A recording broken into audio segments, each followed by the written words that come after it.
Start with our opening prayer and our land acknowledgements. Let me just. Rosie's going to start us with the land acknowledgement first. Amazing. So you're aware. Perfect.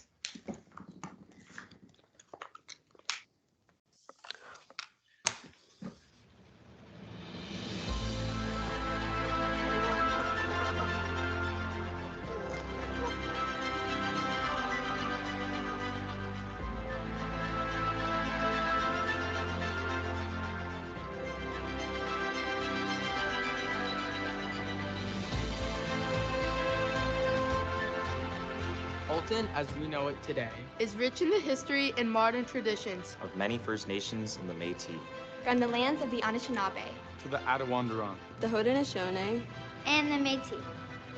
These lands surrounding me greatly are steeped in Indigenous history.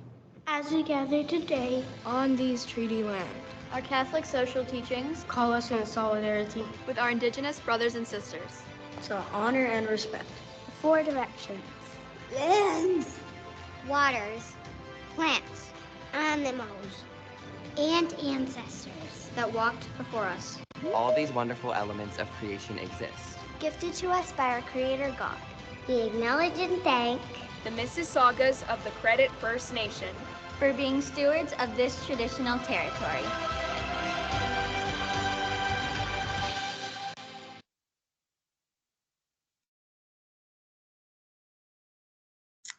Great. And if you will all join me in the sign of our faith, we will do our opening prayer. So in the name of the Father, and the Son, and the Holy Spirit, we come together in hope from different community groups, answering the same call to service, pieces of the same puzzle. We come together in gratitude for the trust placed in us for the opportunity to serve, pieces of the same puzzle. We come together in respect, aware of our diversity, willing to work for the good, pieces of the same puzzle. We come together in awe of the wonder and beauty of each of God's children, pieces of the same puzzle. We come together in God's name, and as we work together toward the same goal, each piece of the puzzle begins to fit neatly into place, creating a breathtaking picture of love, compassion, courage, and grace. The Father, and the Son, and the Holy Spirit. Let me just grab, Rosie, you're the best. Okay, so let me just, oh gosh, there's people coming in here. Okay. right. All right, perfect. So we are going to open with our commissioning. So I'll turn it over to you, Superintendent Ballo, to start. Of course. God, the source of every good gift, you have called us together as servants to do your will. Grant us the light of your Spirit to guide us in our responsibilities as members of SEAC. We make our prayer through Jesus Christ, the light of the world, who lives forever and ever. Amen. Okay, thank you, Rosie. Word of God, a reading from the first letter of Paul to the Corinthians. Now, there are varieties of gifts, but the same Spirit. And there are varieties of services, but the same Lord. And there are varieties of activities, but it is the same God who activates all of them in every one. To each is given the manifestation of the Spirit for the common good.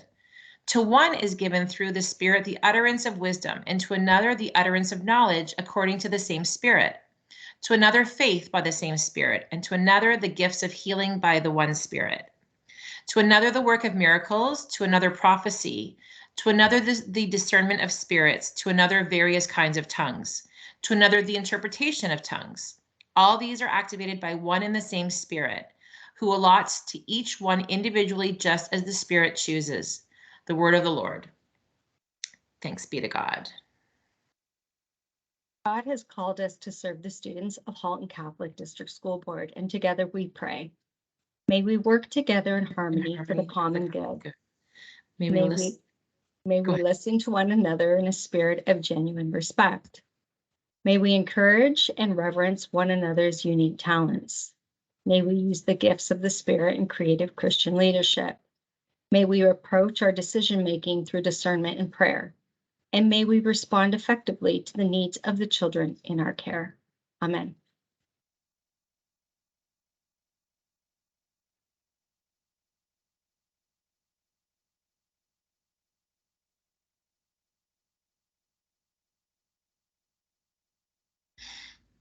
Okay, just give me 1 second here. Sorry.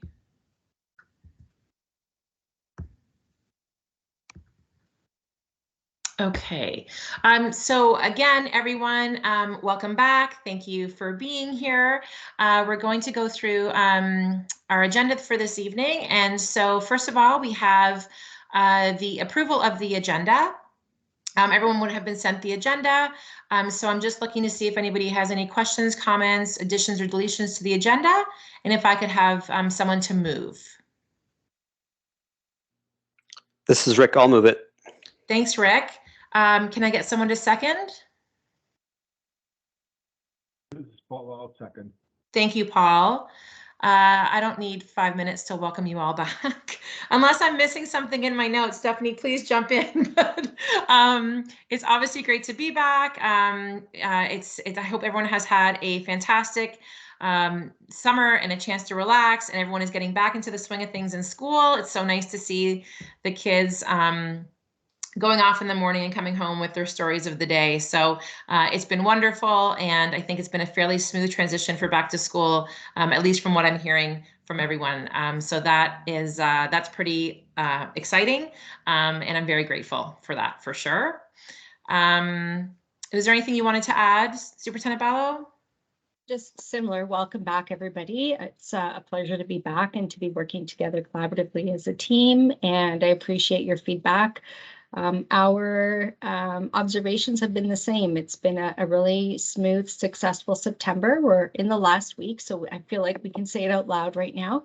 But it's been wonderful to see the kids so happy at school and participating fully in all of their activities, and to see all of the opportunities we've been able to provide our staff already. So I look forward to an excellent year. Thank you. Great. Okay, thank you. So moving on to item number 2 is declarations of conflict of interest. Do we have any declarations this evening? No? Okay, great. So we're going to move right into our presentations. So our first presentation is about the summer supports. So Jody, do you want to help me out here with everybody that we have who's participating in this? Because I know I'm going to miss someone. So maybe if I could hand that over to you to introduce this piece, that'd be fantastic. Yeah, that's no problem, Brenda. Thanks, and good evening, everyone.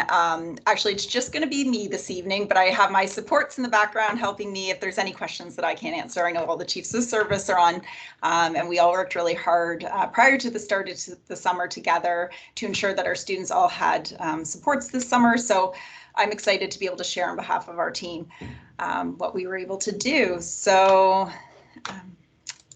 the first piece I'm going to share with you is about our Spec Ed Summer Learning Program. So I actually had the pleasure of being the Special Education Summer Learning Vice Principal, and it was all in person, which was really exciting. It was a need and an ask from our parents out there. They were really excited to be able to be in person. So our program did run in person at Our Lady of Victory. It ran for 3 weeks in July. And it was for students with a profile of MID or DD or life skills. So in elementary, we ran an STC type class, an ESC class, and a life skills class. And we hosted all classes at OLV actually, which worked out really nice because we were able to work together with some of our programming. So there was about 24 students that participated. We had 1 STC, 1 ESC, and 1 life skills all together. And that was a teacher for each of those. Plus we had 9 educational assistants that help support the program as well. And we had 1 CYC, which is always great when we can have a real collaborative approach to supporting our students. So we had a number of activities, and that's the pictures there. I said to everyone, take pictures. I know I'm going to have to share at SEAC. So they took lots of pictures, and I grabbed a few that I could share, which is great. We were able to have a number of activities throughout the 3 weeks. So this activity here actually was led by an artist named Aidan Lee, and he has volunteered actually his time over the past, since 2017, to bring art to over 3,500 students. So he's an abstract art painter and human advocate, and he was born with autism, ADHD, and anxiety. And him and his mom came, and he spoke about his story to the students.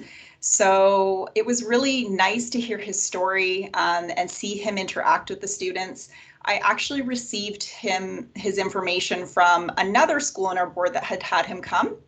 And they said, if you can have him come, he'd great. And he was excellent. He was really good. And the students really connected with him. And the activity was super cool, actually. They really enjoyed it. And they all went home with a piece of art. So they had such a fun time doing that. And he went to all the classes. We combined the ESC and the STC class. And then he went to the life skills class as well. So they really loved that activity. And there's just some more pictures there. You can see his mom and you know, helping him out when he had some troubles, but he did a really great job connecting with the kids. So the program was comprised of alternative curriculum in the area of literacy, numeracy, social skills, and communication skills. So it was 2.5 hours every morning for 3 weeks, and that was the focus. So they participated in activities along with the activities of literacy and numeracy. They did activities in the gym and outside during their recess time. We had and invited other students. Some people had a special interest. So one of the pictures there, I think it's just Rosie, it's slide number 4. Actually, if you can go back up, there's a student sharing his origami with the class. And they love that. So they created all these things and they had a great time, and he had a great time sharing. There it is. Yeah. So you can see them outside of recess and participating in gym activities for gross motor and fine motor development. So there's lots of different activities that we did do with the students.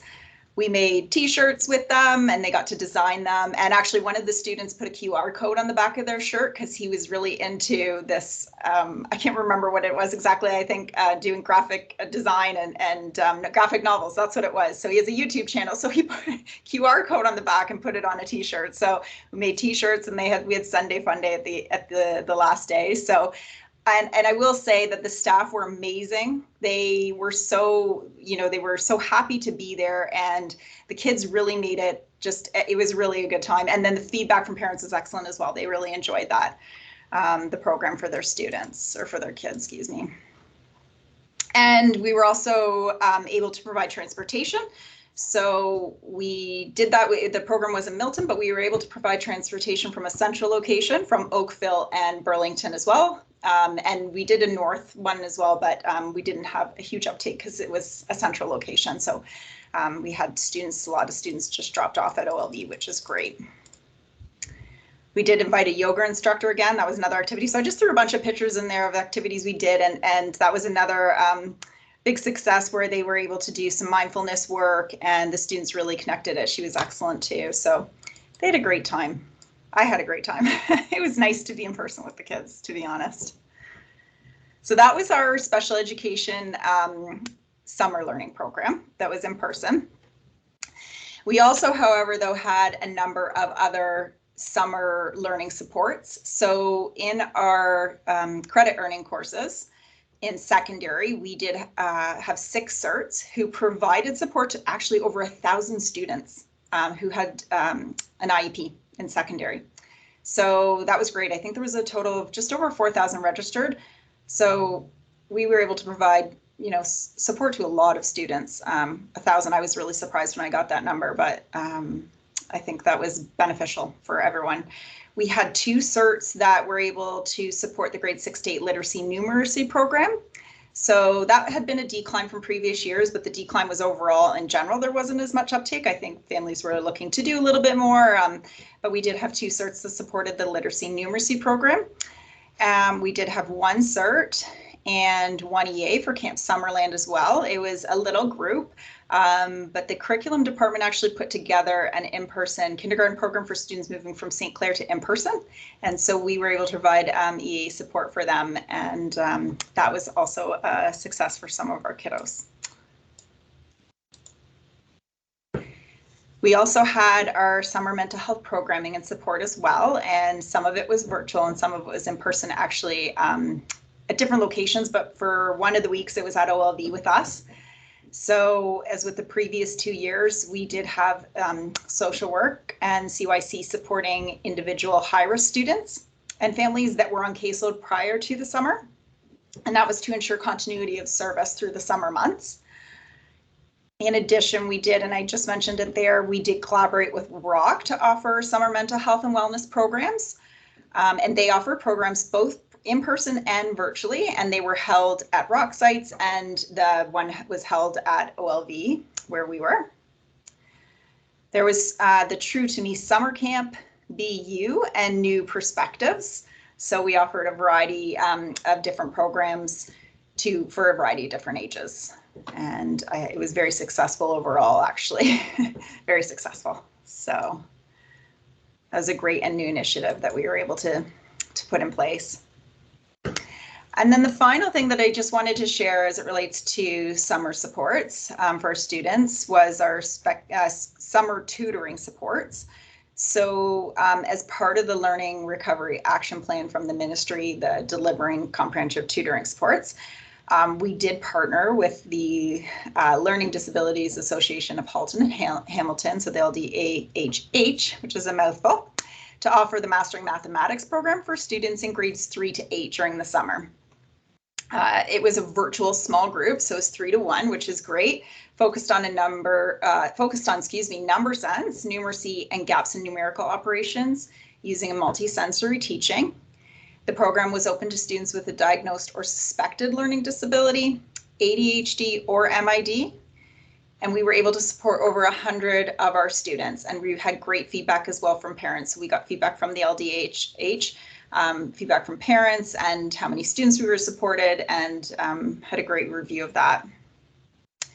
And as part of the same funding, we were able to offer a continuation of the spring tutoring with Learn Style. So I think we reported on that, and we were able to support 128 elementary students and 43 secondary students with additional sessions over the summer. So that was the one-to-one sessions. I think there was five sessions offered over the course of 5 weeks, and the uptake of that was a continuation of what we offered in the spring, and kind of opened it up to parents that were interested, because we had a number of parents that mentioned they would like to continue. So we were able to continue with that support from that funding. So that was everything that we offered in the summer for our students. I don't know if there's any questions about that. Let me see. I've got a question while I'm waiting to see if anyone else puts their hand up. Jody, the teen program, is there any thoughts to expand that beyond age 16? Is that the ROC one? I don't know. It's the teen, like the 12 to 16. Just wondering if that's something. Yeah. And I am going to actually get Glenda. I know she was involved with working with ROC to define the aspects and parameters of the program. So I don't know if there was conversation around whether or not to extend it past 16. Glenda, do you mind if I get you to sort of field that one? No, I'm happy to. Good evening, everyone. Happy to be here this evening. And Brenda, to your question, we collaborated with ROC, as Jody referenced, and so the programs were offered from actually age 13 to 17, and some students were 18. So it actually was grade 9 to 12. Okay. Yeah, and we did have a wonderful response to all of our programs. I think we offered 2 of the new perspective groups this year. Oh, okay, wonderful. I just saw on the slide there, it said to 16, but that's good. That's good news if it goes higher, because I just think about, I think about sort of for some of those individuals who's, maybe maybe it's not hitting them at 13, 14, but maybe it's hitting them at 16, 17. Yeah. So that's great. Yeah, we were very pleased with the response and the registration rate. And actually, we're just waiting for we're having a debrief meeting with ROC next week, just to do a debrief session to see what worked well, what didn't, what do we want to see more of, and actually to seek feedback. They did seek feedback from our student participants, so we're looking forward to that feedback, and we'd be happy to share back with you. For sure, that would be great. Thanks, Glenda. You're welcome. Jody, I did have another question.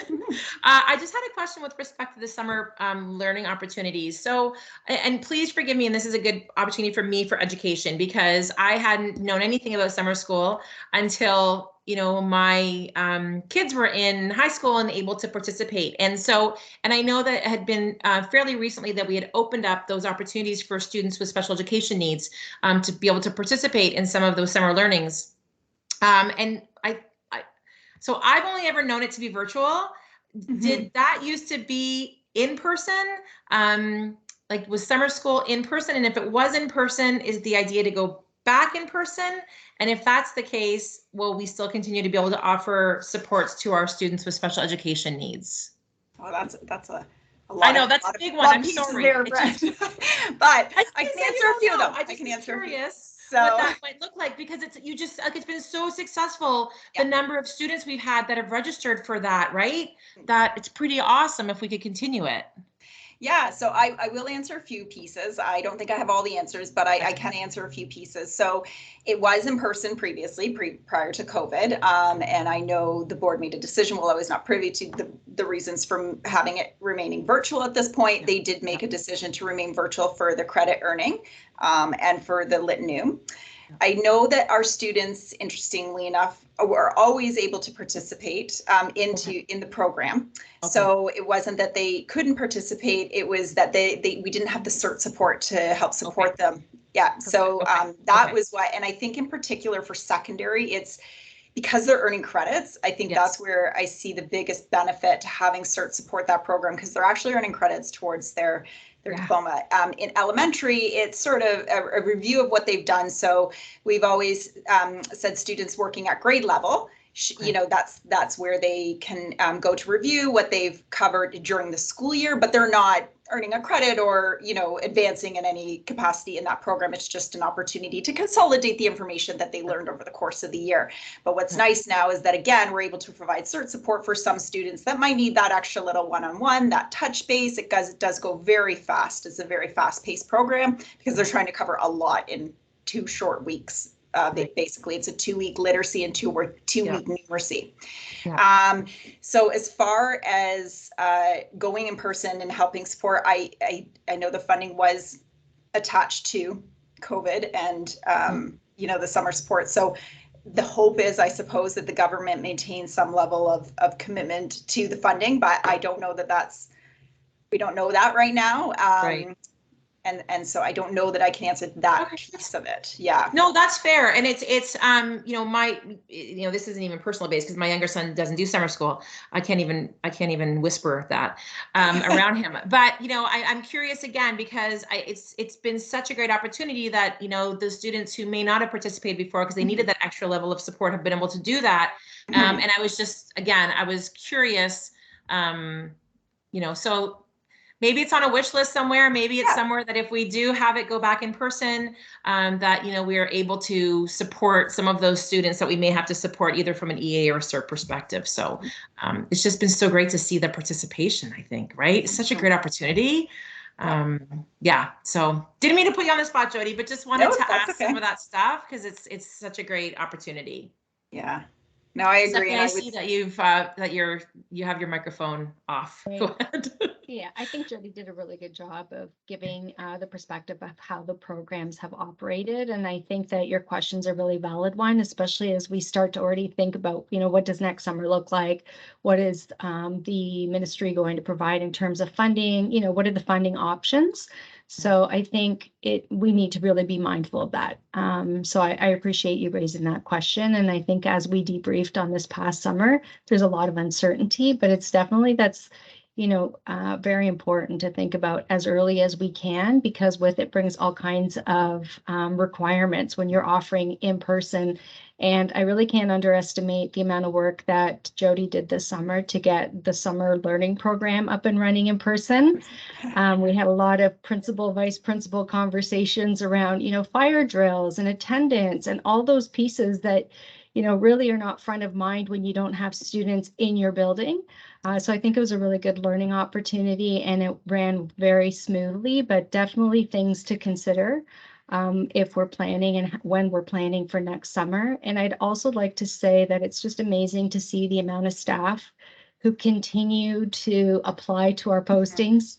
I don't know that all school boards can say that, and we're really successful with our in-person programming and to be able to support and be responsive to the needs in all of the programs. It doesn't have to be, you know, just our Spec Ed summer learning program, but wherever we can support and provide staff so that students can participate in a variety of summer opportunities. I think that has been really amazing, and it really wouldn't be possible without our CERTs and our EAs and our CDAs and our, like all of our team that's willing to come forward, our staff to support those programs. So thanks for that. Well, yeah, you could see definitely. I mean, I followed it over, Twitter on this summer, but just the, just the excitement, like, the teacher that was involved with Camp Summerlin, like just the posts and I thought, yeah, because, so, that's, you've had a long year, and then to jump into with that enthusiasm for the summer, you could definitely feel it and appreciate it, that,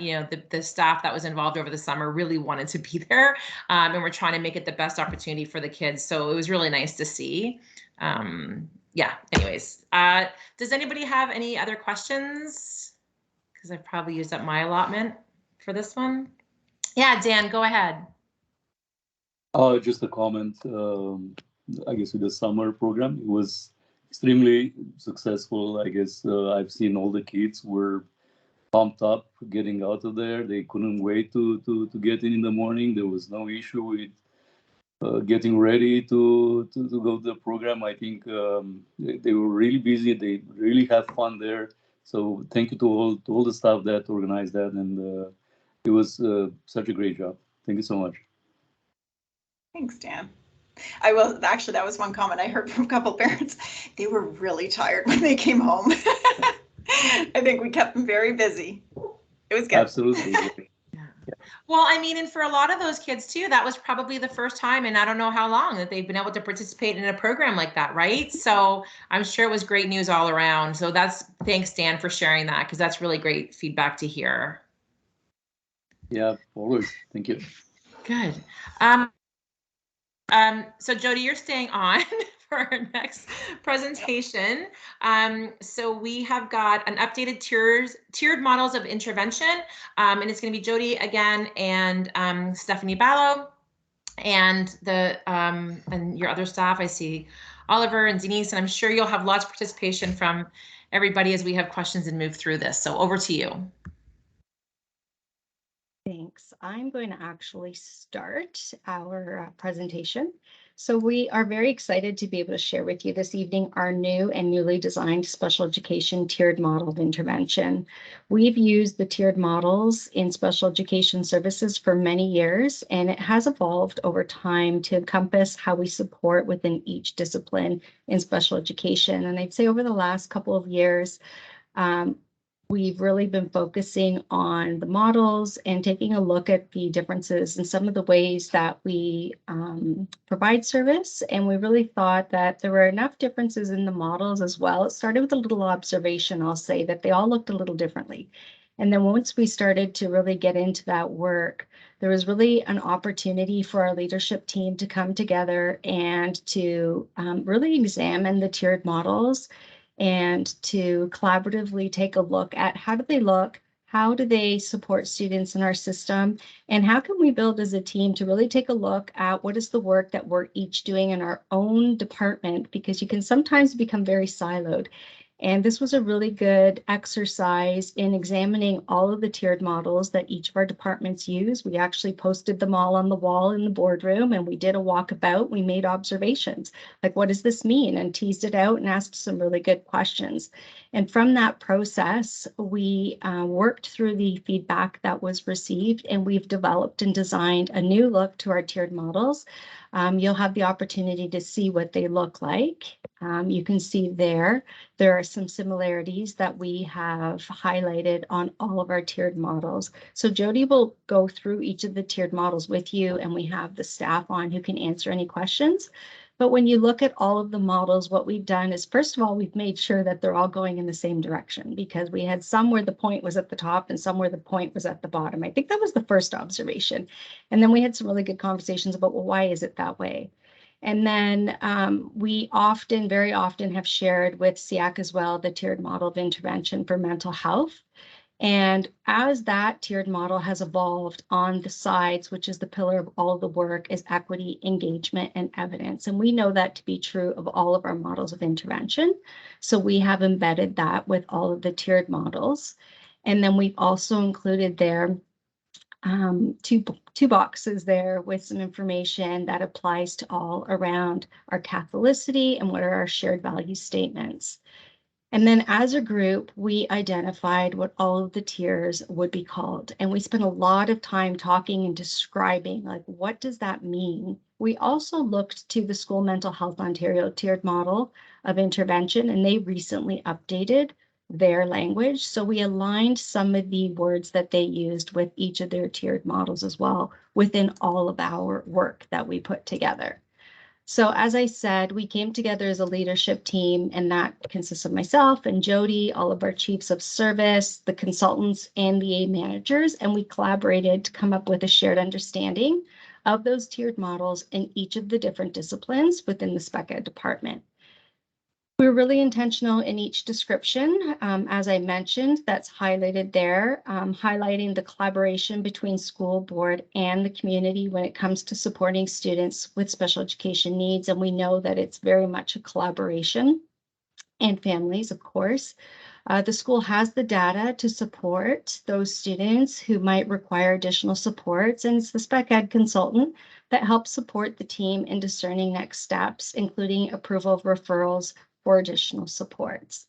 The particular graphic here is the overall model for special education services, and then you'll see at the bottom that there are boxes that link to each of the different models for each discipline. So you can essentially go to the general model and find the information for the behavior analysts, mental health, speech and language, literacy and numeracy, and psychology. We have shared this information with all of our administrators as well, and we really wanted to streamline it so that if anybody needs to find the information, they can go to one place and they can find all of the links within that document. And our team have done an excellent job on each of their own tiered models of intervention to hyperlink all of the resources, because we have a lot of work that happens and a lot of information that's getting sent out to the system. So we really thought if we can focus on one model, there are multiple models that come from it, but consistent language within those models. If we can hyperlink the most important pieces, or probably the pieces that people are going to access most frequently, then we've done our job. So I'm going to pass it on to Jody, and she's going to speak to the models individually. And we also have our chiefs who are involved in each of them. Thanks, Stephanie. And I want to give a shout out to our strategic communications that helped us design this, because we work closely with them as well to make it aesthetically pleasing. And as Stephanie mentioned, those links, our tiered models previously had listed some of the strategies or resources, but when we started meeting and talking about what this could look like, we recognize that there's just so much that goes on. Having a link to take you to that spot versus having it in the document would be, it would be easier for staff to find what they're looking for. So, we were grateful for the support of our Stratcom to help us with these. I'm just going to leave it there, Rosie. I just wanted to share, and Stephanie sort of mentioned it, that for each of the different tiers, we keep really the following at the core of our work. So this is the piece you'll find at the either side of the diagram. And as a model learning community that is distinctly Catholic, all students are supported to achieve, believe, and belong in accordance with the core principles of Catholic social teaching to create equitable outcomes for all. And then the special education services tiered model of intervention continues to be the key strategy of our evidence-based service delivery model, with equity, engagement, and evidence as foundational pillars at all tiers. And I think it's important to highlight, because this is central to the work that we're doing in our department. And so we were intentional in keeping that right around our tiered model. Just going to go to the next slide.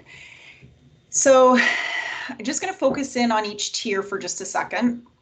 So really the focus at tier 1 is that promotion and prevention. So for each discipline, this support is foundational to student success and is good for all students, hence tier 1, good for all, and should be evidenced really in the daily life of the school. It's good for all, but it's also the work of all members of the school community. So we really wanted to ensure that staff have a good understanding that within special education, that holds true for us as well.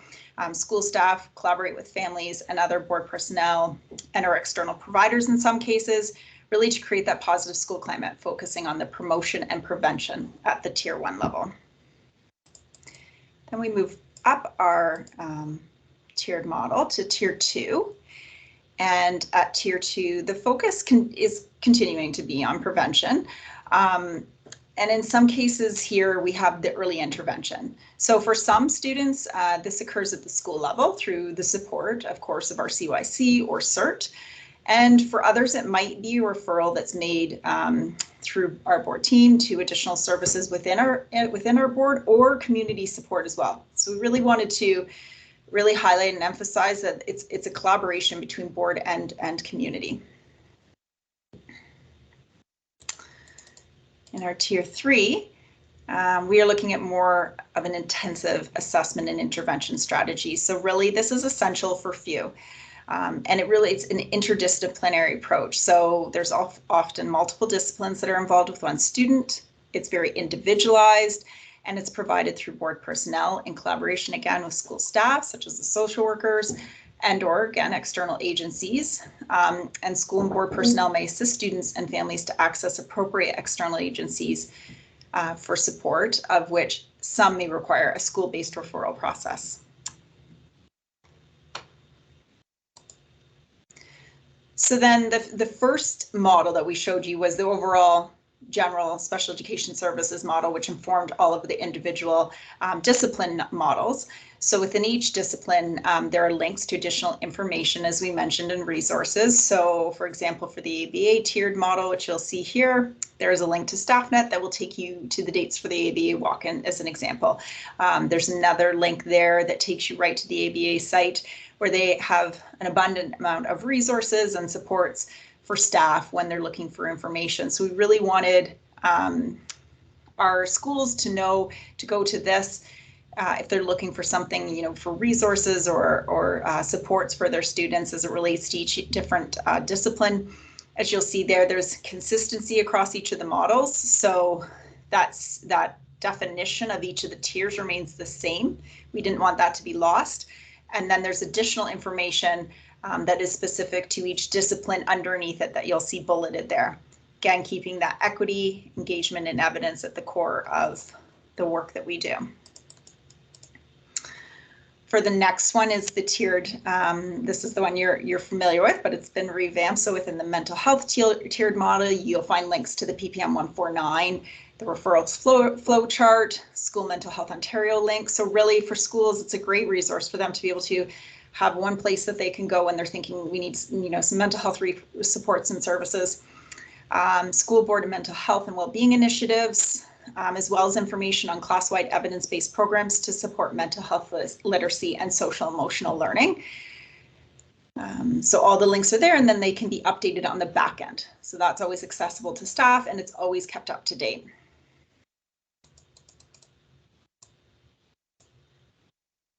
So this is our psychology tiered model of intervention, again with the definitions remaining the same, with the bulleted being specific to that particular discipline. And I think we have a couple of more. So this is a speech and language tiered model of intervention. And just to know, we did share this with administrators at the August admin meeting. And we are just finalizing a few pieces, and we'll be releasing a memo to the system within the next few weeks with links to each of the tiered models. It will be posted in our special education connections, and we will be printing copies for each school as well to hand out hard copies. It's funny, in this digital world, people still like hard copies of things. So we are going to be sending out a copy for each of the schools. So our hope with these models, and this is our final one, the literacy and numeracy tiered model of intervention. And our hope with these models is that we demonstrate consistency within our department with what each tier looks like for each discipline, that we have a shared understanding of the support, and that it becomes a valuable resource to schools where they can find the supports and resources as it relates to each discipline in our department. So that's everything for our tiered models. Great, thank you so much. Does anybody have any questions?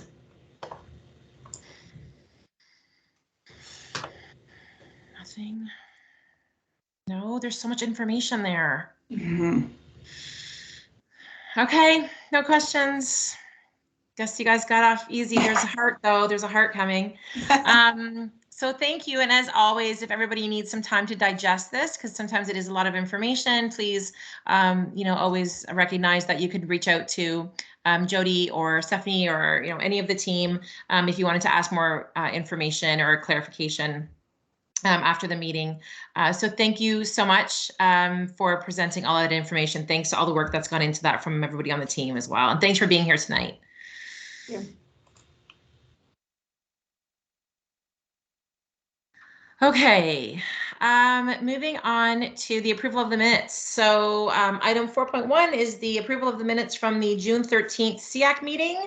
Again, those would have been provided for you as part of our meeting package. Does anybody have any questions or comments on the minutes? And if I could get a mover, that would be great. Diane, is that a hand up or are you moving it?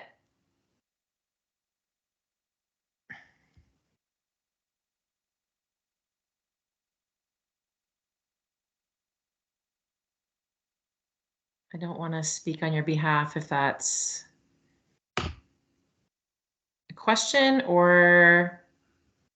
Okay, yep, Diane, I see your hand up. Is that to move the minutes?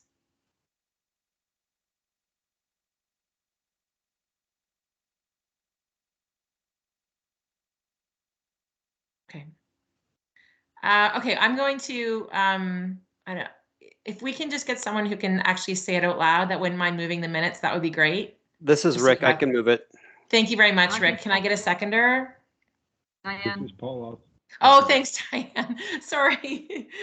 Thank you. Good to know you're there. Thank you so much.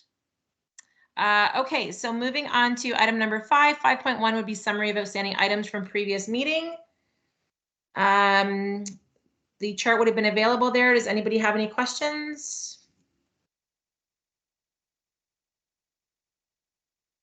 Yeah, Maria, go ahead. Hi there. I guess I'm just wondering if there's been any further discussion on the letter to the minister. Not that I'm aware of, no. Sorry, Brenda, could I move in there?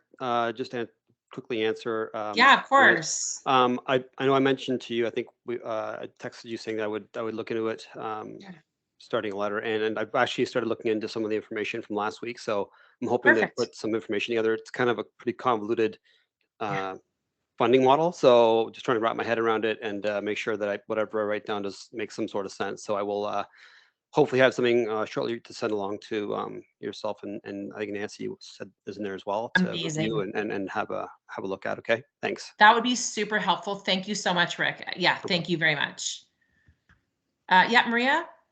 I just want to say that I think the convoluted funding model is part of the problem. Yeah, so if we can find a way to say that. Yeah, for sure. Absolutely. Yeah, and I agree with you. I think that there's just so many questions. It's, it gets explained every single year, and I still think it's still difficult to understand exactly how the model is done and all the intricacies of it. And then it does become difficult to analyze it and figure it all out. So I agree. Yeah. So Rick, that would be fantastic. And I really appreciate you undertaking that endeavor because I know that I don't have the bandwidth to do that, but I am definitely happy to edit, review, and all that kind of stuff, or if there's any research that has to be done on it, happy to do that. Great, thank you. Yeah, thank you. Okay, so we are moving on to item number 6, which is the special education board policy reviews. And so as we've said before, that policies will be brought to SEAC if there is an input required. So policy I-33, classroom observation by external third-party professionals. Superintendent Ballo, do you want to go ahead and speak to this? Certainly, I can do that. So the policy is attached to the package. As you said, it's policy I-33, and we are sharing it with SEAC. It's aligned with the 3-year policy review cycle. So it was last reviewed in October of 2019. And it will be on the policy agenda meeting for November. So I've given us a little bit of time because we also have another policy that will be on the same agenda. with regards to service animals, which will be on next month's SEAC agenda. So with regards to this policy in particular, there are very few edits that have been made. They're mostly housekeeping, and we did note a comment on the second page of the policy that speaks to observations that would potentially be made virtually or not in a classroom setting. What we've learned through our virtual remote learning is that sometimes it presents itself where an observation does need to be made by a third party, and we've navigated our way through that with the expertise of Oliver Foise as well. And we did add a note about that in particular, but otherwise we've checked all of the references and the links, and they seem to be accurate as they were in 2019. But we're happy if anybody has any questions about the policy itself that they might be interested in, or if you have any feedback with regards to the policy.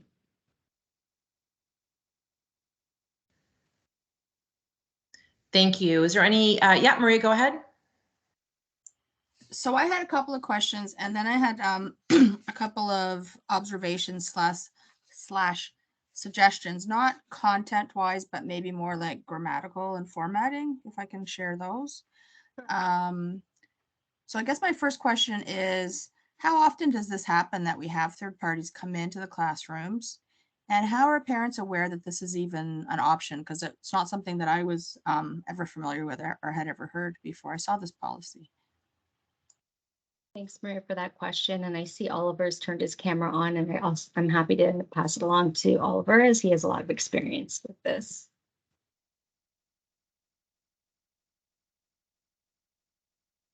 Thank you, everybody, and thank you for the question. I think it is something that occurs regularly. We obviously try to work together with community agencies and professionals who support students and feel that it is helpful for them to observe students in the classroom to inform their programming. We always want to make sure that the professionals from the school board are aware and able to support such observations, particularly when it comes to then translating any information or any goals into recommendations for the classroom. And it is something that is routine at our board in different disciplines and different areas, whether it's behavior analysis or other services. We just want to make sure that it goes without any interruption and any violation of privacy of other students. So we want to make sure that it occurs within the framework of supporting our schools and not disrupting the delivery of the curriculum as well. Right. So I see all that, and that makes sense. I guess I'm just wondering, like, how do parents know that they can do this? Like, is it something that just if parents know and they request it, it happens, or are parents made aware, or just wondering about that piece?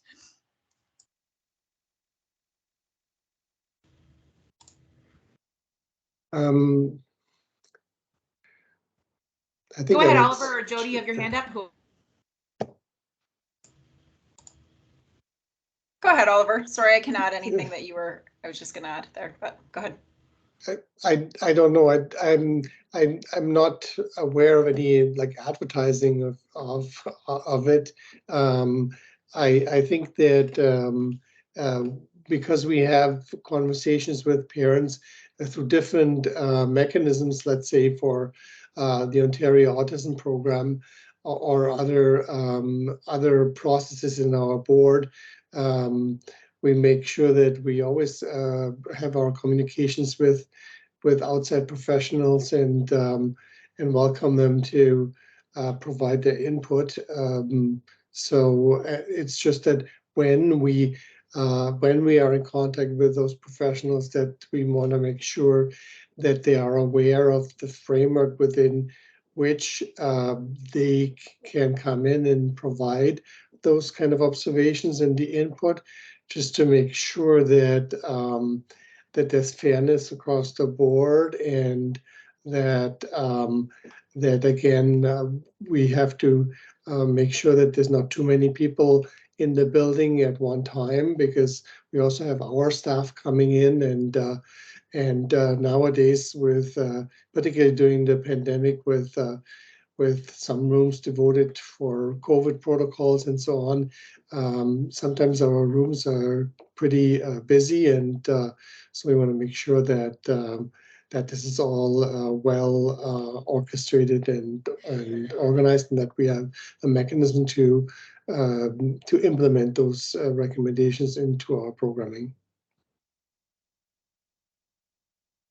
Can I just add, sorry, is that okay, Brenda? Yeah, of course, Jody, yeah. I just want to add that I think something that stood out to me in terms of how do parents know, the CERT really is that conduit between parents and the services they're providing, or the services that are being provided in the community. So CERTs work closely with parents and have conversations, and if there's a case conference, we're aware of external agencies. So anytime a parent has a question about anything related to special education, the CERT really has that knowledge of this particular policy. It is, of course, on our board website as well, but parents would reach out to our CERTs and say, I have this provider, this is what I'm looking or hoping to do, having that conversation, and then ensuring that the then process is followed. So as Oliver mentioned, it's not something that we're highlighting out there, but the CERTs are aware, and CERTs are working closely with families to make sure that when there's a request that's made, that we are helping support that request through this process.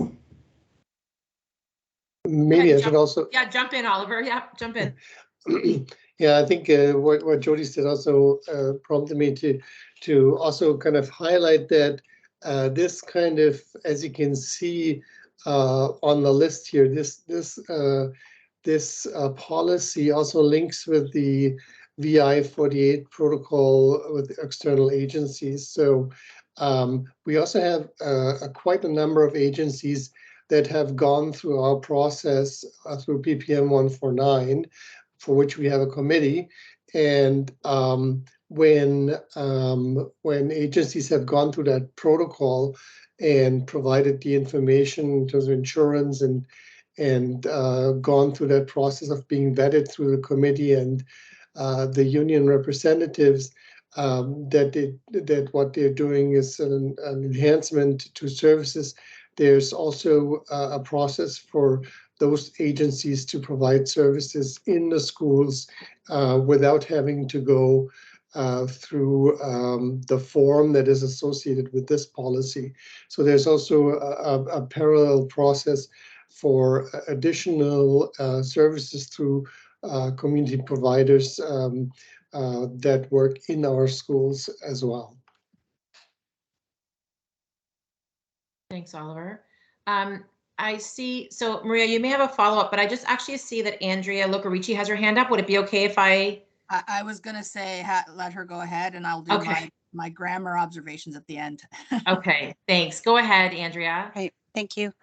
I just wanted to share that as a parent, I learned about this through the agencies I worked with. So, for example, Reach Out Center for Kids, they're the ones that let me know that this is something that was available, and we did partake in this, and I found it really valuable.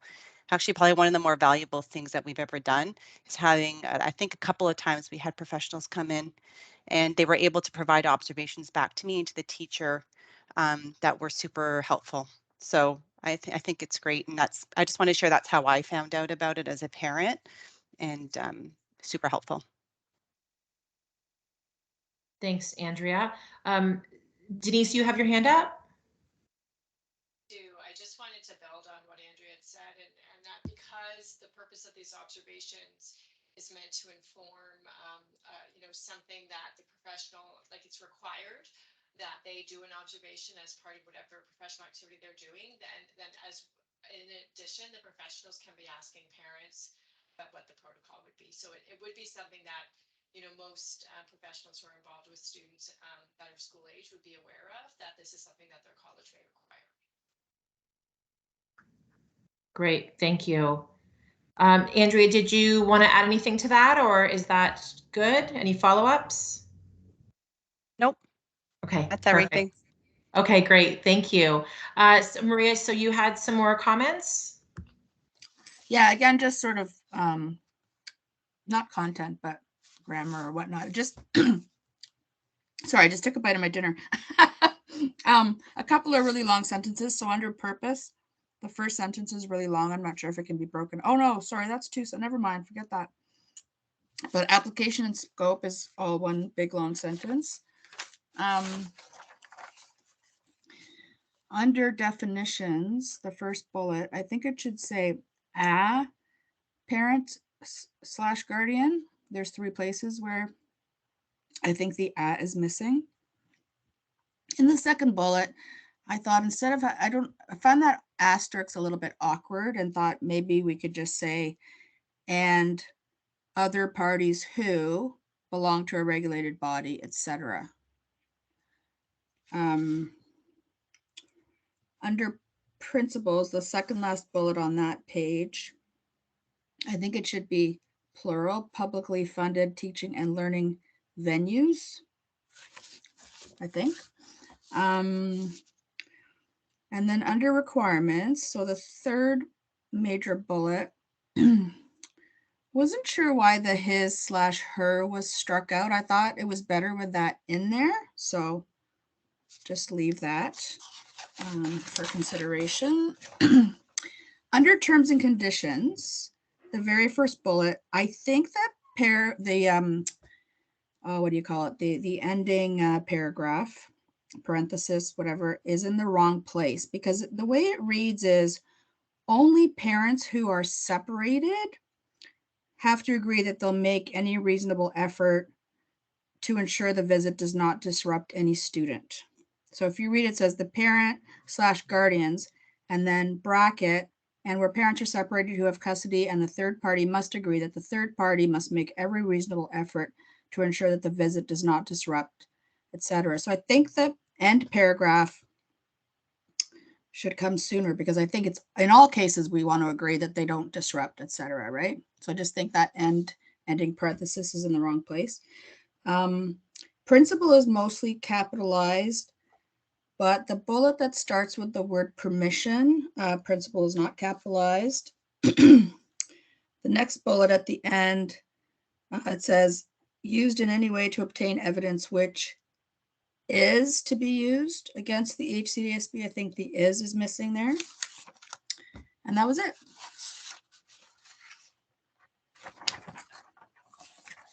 Okay, thank you. You're welcome. Did anybody have any other questions at all on this? When would you, Stephanie, ideally, if people do have any questions, comments, or anything, suggestions, when would you like to see those by?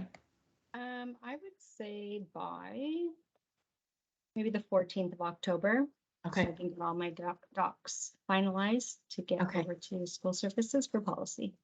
Okay, perfect. So if anybody hasn't had a chance to review this, that's okay. It's no problem. We've mentioned it now. Take some time to take a look at it. And if you do have any questions, comments, anything like that, please just let Stephanie know before October the 14th, please. Just via email is fine. Yeah, that's fine. And okay, perfect. Okay, perfect. Thank you. Where are we here? Okay, item number 7, action and information items. So the SEAC agenda, so the calendar with all of what we will cover, what we have to cover, usually is what is populated with it first. Thank you, Rosie, for putting that up. So, you'll see things in there like Spirit of Inclusion Awards, Spec Ed Plan Review, all those sorts of things. Those get populated right away. And then I see here that we've added in some policies for review and discussion, which is fantastic. And then, as always, any presentations or new information or things that, the team, the Spec Ed team wants to share with SEAC is there. We do typically at this meeting speak about how we want to handle goals for the year. So I do have that here. We can either talk about it now or we can talk about it later in the SEAC discussion. So if everyone can take a look at this calendar, just if you have any questions or comments on it, there will be some months that will be busier than other months. You may, like this is not written in stone. You may see that we may move something because we're waiting for more information, or we're waiting for feedback from something, or we're waiting for more direction. So you may see something like that move, but usually it doesn't move more than a meeting over, a month over. So most of you who have been on SEAC would have seen this calendar before, but like I said, if we want to talk about some goal setting. So I always think that's really important, recognizing that, we've only got a number of months probably together as this group, and that, may change depending on who's coming back, or, things like that for the next go around. But even in that case, if we do have some new members come in, it is sometimes nice to have some goals set there. I think that, they can sort of walk into. So I'm opening it up. We can either share those openly now if somebody feels okay to share. So if there's something that you would like to talk about as being a goal for the year. The other option is I can put together a survey like we did, similar to what we sort of did last year, and I can send that out and people can list their top goals, and then we can cross-reference those to see what has kind of a theme between a number of our different committee members. So I think either one of those, if we're not prepared to talk about it now, that's okay. I'd be happy to put together, a Survey Monkey and send that out. So just looking for some feedback from the group that we have here this evening on how you want to go about setting of the SEAC goals for the year. It also helps to inform staff if there's things that we're looking to work on that they can put into their planning. Yeah, Maria? I'm just wondering, how many meetings do we have of this term? Because the new board comes in November 15th, I believe, right? So do we only have one more meeting before we have potentially a new SEAC group? Is that correct? October. Yeah. How does it work with the members? Because also the new board has to appoint the members, and I don't know when they meet, and I don't know if that happens. I don't think that happens in the inaugural meeting. No, it won't happen at the first meeting. Not sure. Because I guess I'm thinking on the one hand, why wait any longer to do it? Because as you said, it's good for staff and so on in the school year, before you know it, you're into January, and then you're, getting towards the end. But at the same time, if we're going to have a new group, right, they should definitely weigh in on it. So I'm a bit of mixed feelings on that. I don't know. Well, I wonder if we look at it this way. Maybe what we do is, we don't set anything in stone. Maybe what we do is I'd be happy to send out the survey. Maybe we garner some feedback from our existing group right now as far as what they see to be priorities. We can populate that information and see if there's a running theme there.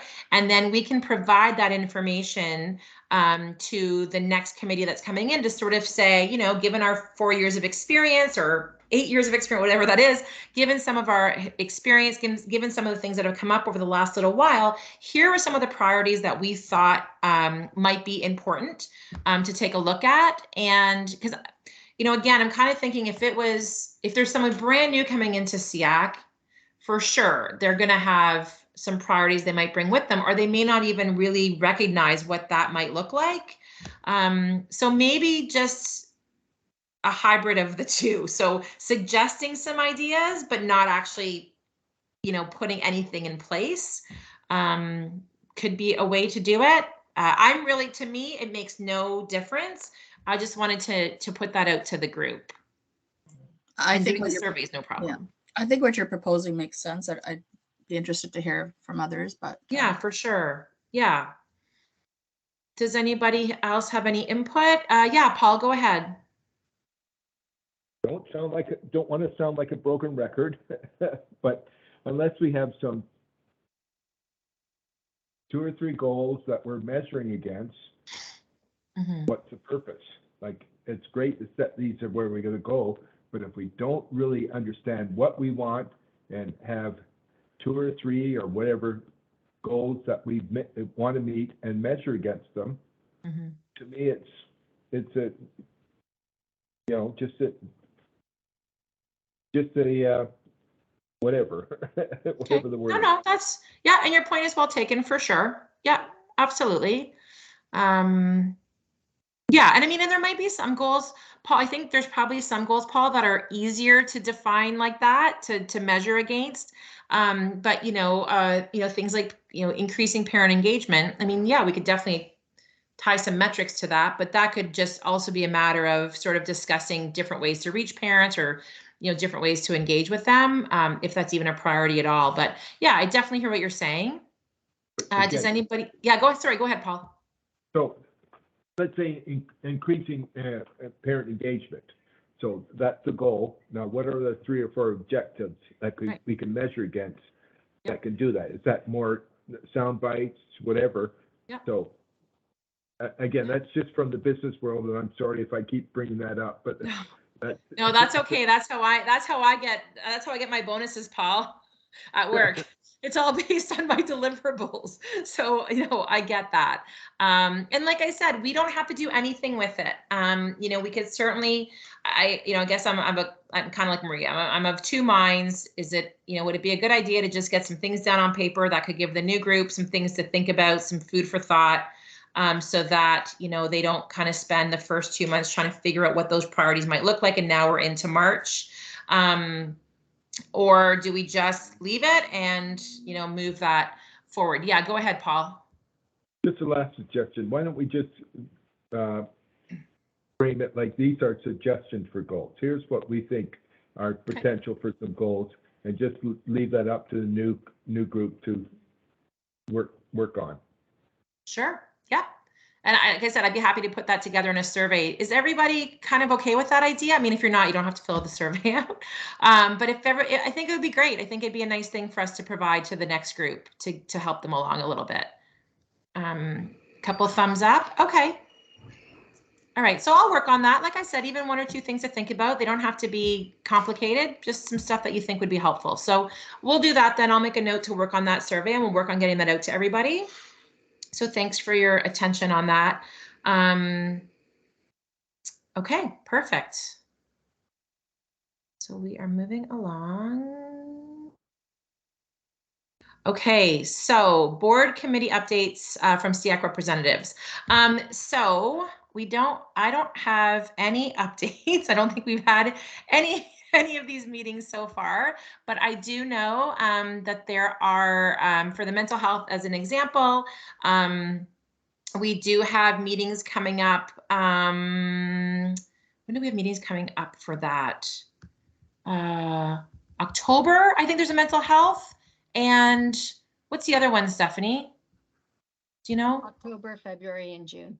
Perfect. Okay, so October, February, and June, we have mental health. So we will have some updates for those committees. Again, the October update will come from either myself or Diane. I don't know about the next updates. We'll have to see, but there's always staff there that can provide an update if it's not a dedicated SEAC member at that point. De-streaming, those are to be determined, I think. I was kind of hoping that Director Kroll would be here, because he I think has led the de-streaming, and maybe the STEAM too. I can't remember. I haven't heard anything on either of those, but I guess he's been pretty busy with his new job too. So, but it's been a long time since either of those committees have met for sure. So hopefully something will come now that we're into a new school year.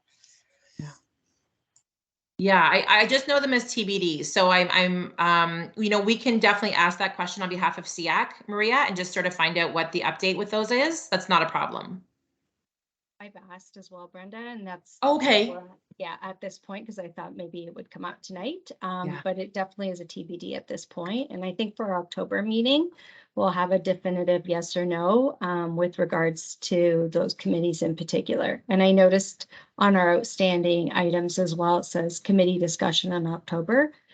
So I left the committees, like we agreed to leave the committees as are for this meeting, but that might be something to look at for the October meeting.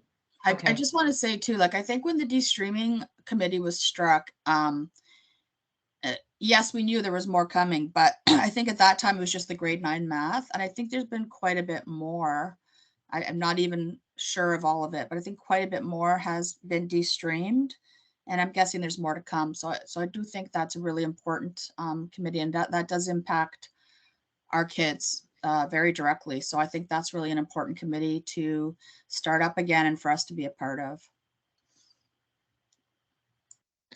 Perfect, thank you. Now there was some, and I guess I want to get sort of an appetite for this, but we had some really great discussion at our meeting before the break with respect to inclusive education and, sorry, not inclusive education, inclusive recreation and inclusive sports opportunities. And it was quite a robust conversation.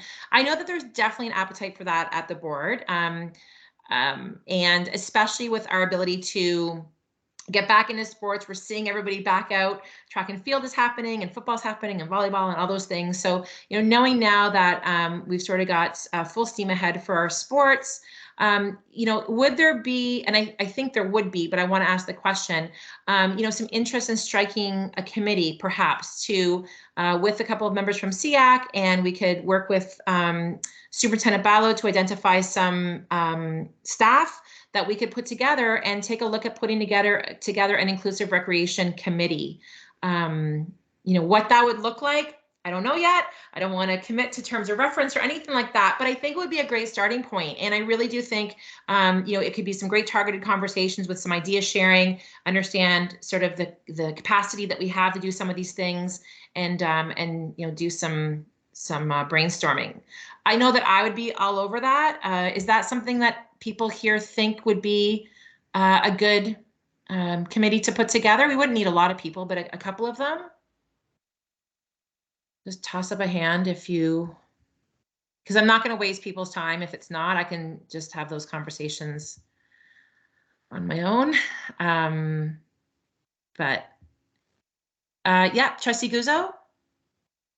Oh, sorry. Yes, I would absolutely participate. Okay. That's amazing. Okay. Sorry, I didn't mean to call you out. Great. Okay. So I would absolutely help with that or join with that, Brenda. Okay, perfect. Would there be others that, even a handful of other people that would be interested? Brenda, Rick put a comment in the chat box. I saying, can't see the chat. Oh, it's okay. He's interested. Okay. Oh, I see it there now. Okay, perfect. Sorry.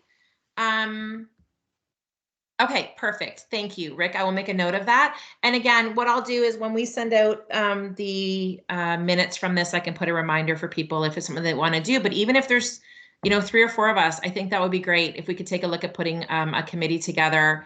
Do you have any thoughts on that, Superintendent Ballo? I'm kind of rambling on it, but I think it's a great idea. Yeah, of course. I think we had committed to bringing it back in the fall, and I think I'm glad that we're talking about it today because the fall is a blink, and we've already talked about a number of different things. Certainly welcome the involvement of SEAC in the committee. We can definitely pull some people together from our end in terms of staff, and it's often a collab with curriculum and Chris Cabina, et cetera. I think also if people maybe don't have the time or can't make the commitment to the committee, I think it's always helpful for us as well to have resources maybe that your associations offer, because we don't always get the same information. So, anyone from SEAC who has any information from their association that they would want to share with the committee that we can explore as a potential resource, I think that would be really helpful for us. Aside from, we talked about Ontario Special Olympics, like there are some biggies out there, but if anyone's aware of anything else, or maybe an initiative or an adaptive sport that they're aware that a community is even offering, I think that would be really helpful for us. Yeah, I agree. I think any of that information coming forward would be fantastic. And I can, certainly speak from firsthand experience when a committee has been struck to look at a special initiative, they go whole hog. If I look at, the committees that have been struck for International Day of Persons with Disabilities, those committees are always on fire. So, okay, so, maybe we can have a conversation about what that might look like and try to put something together. And if I could add, Brenda, too, and you mentioned International Day, we've already had a little bit of a conversation just looking at what the theme is, and we can bring that back in October. Perfect. And looking to align this initiative, because we were thinking, like, what could we do to really highlight International Day? And if we have, you know, some resources and a focus on this area, I think it'd be really interesting to get the information out to schools, because as you know, we have the toolkit already. So we could add to the toolkit some adaptive ideas. We talked about gym classes, etc., and we could really highlight it during International Day of People with Disability. I think it'd be a really great fit. Yeah, I love that. That's fantastic. Thank you for that. Okay, so we can talk about how to move that forward and get that going. And if anybody, you know, like I said, if we'll put some details together and communicate it out to the committee, and you can just let us know if you want to be a part of it if you haven't had a chance to comment here tonight. Okay, moving over to you, Superintendent Ballo. It is you again for the Superintendent Report. The only other thing I wanted to comment on as well about the committee that we just discussed, having the International Day Committee, if we can make that alignment, I think we've already got like a huge group of people that are very interested that could totally help with the work. So selfishly, I'm thinking it'd be really good alignment there. Thanks.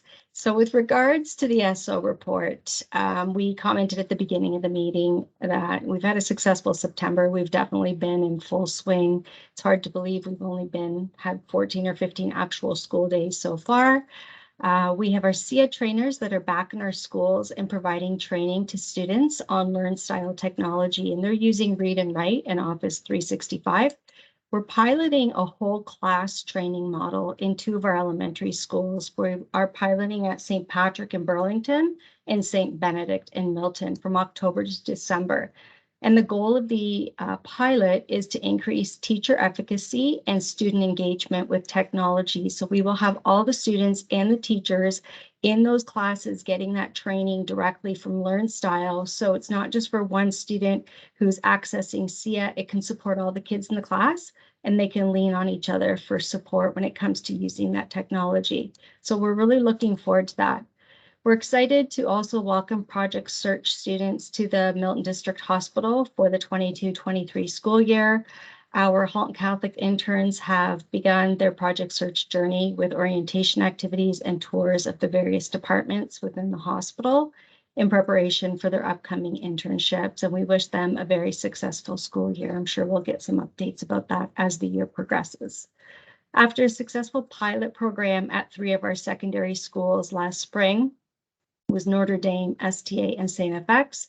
The Let's Go Fitness program is set to expand to all of our secondary schools and to our specialized STC classes in the elementary panel this October. And this is really a wonderful example of the collaboration with Student Success, who have partnered with us and in support of this initiative. We had a very successful celebration of FASD Awareness Day, which was highlighted on social media and also noted by community partners at the recent collaborative meeting. Outdoor core communication boards were made over the summer by the Speech and Language Department, and one is being distributed to each school to support communication accessibility. I think you would recall last year that Denise Colley did a presentation and she shared a picture of one of those communication boards at one of our schools. And I think it's an amazing idea, and the fact that all of our schools will now have that communication board displayed in their kindergarten areas or in their playgrounds is going to be helpful to a lot of students who could use that communication device and tool. After 3 years of cancellations, we are very excited to be able to once again host the Elementary Special Olympics cross-country event at Country Heritage Park on October 4th, 5th, and 6th.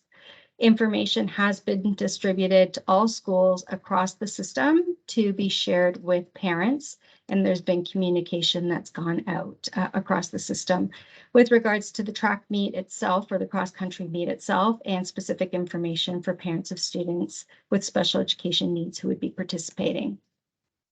With regards to professional development, we have expanded our model of having system and power certs. We have grown the number of schools over the last 2 years of schools that have a cert who's dedicated to teaching the Empower program at their school. So 2 years ago, we had one teacher who was providing Empower to 4 classes. Last year, we were able to increase that to 17 classes. And this year, we have an Empower cert that will be provided to run the program at each school for 1 period above and beyond the period that the school currently offers. And this has been made possible through a combination of temporary funding that we have received. The focus is on students in grade 2 and 3, and the training from Sick Kids Hospital took place on September 21st and 22nd for newly trained Empower teachers. So it's really quite an amazing progression of support that we've been able to offer to all of our schools, to be able to offer 2 periods of the Empower. The Empower program is a very small group, usually about 5 students. So we're really happy that we can expand that program. The consultants led the first new CERT CLC, the Catholic Learning Community. The topics really focused on the IEP, since this will be the first time that our new CERTs will be going through that process. Components of using the eLite, creating IPRC documents and waivers, understanding accommodations and modifications, IEP development, and how to do a SEAC claim were the highlights of that training. We had a full group in the boardroom, and I had the opportunity to visit, and they're very excited to be engaging and joining the Spec Ed department. The EA managers are providing safe management, practical and physical training sessions for educational assistants to participate in, and they'll be able to do that very regularly. With regards to electronic forms, we've been pushing through, and we can say now all of our forms have gone to an electronic mode. We now have our CYCs, our social workers, and our BAs who have their referrals electronically, and they've all been trained in that process. So that, as I said, makes all of our forms accessible.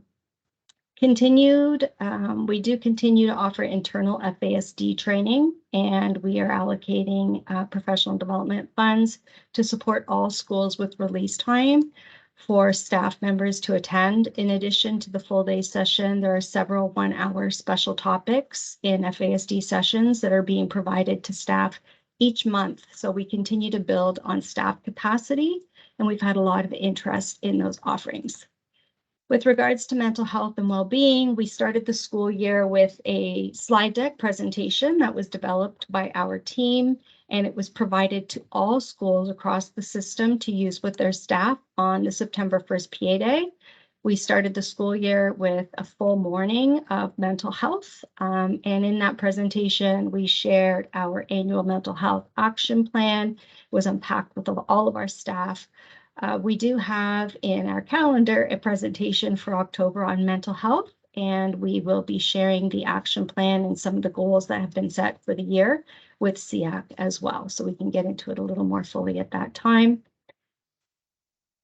And we have had a number of trainings as well taking place for social workers and CYCs that have also involved our students. That's definitely a big area of focus, is that continued student engagement. So we do look forward to bringing that back to the October meeting.